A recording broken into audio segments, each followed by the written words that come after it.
The festival is the people's celebration of community, health and the local environment. Each May, the famous Black Mountain hatchet Féile blooms and chimes with the glorious sight of a sea of indigenous wild bluebells. Is Féile phobal wonnia seachtainne Féile na gCloigíní Gorma lunithe san Uachtar Chlúnaí in Iarthar Valfarste.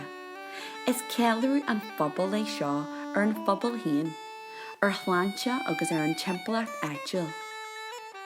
For generations of local people from the Upper Springfield, this has effectively signalled the beginning of summer.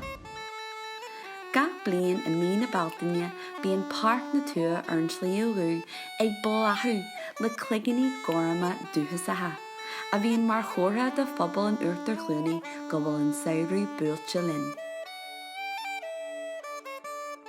We're using the symbol of the blooming bluebells to remind local people of the joys of life, their natural environment and the importance of health and community solidarity.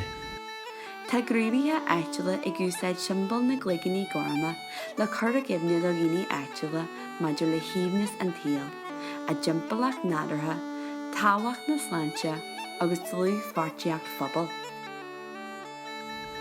The world is characterised by competition, individualism, inequality, crass materialism and mental ill health, and we wish to challenge this by providing a safe platform to explore our historical and spiritual connections with our environment and community.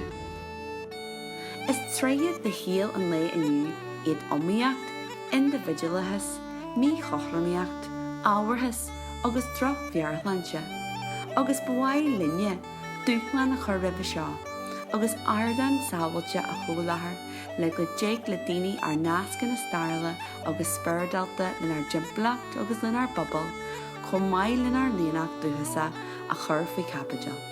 Within the Upper Springfield, local people hold the key to building another world, and we are building it now. Tá imachtaí ar fad a bhéileadh na Féile.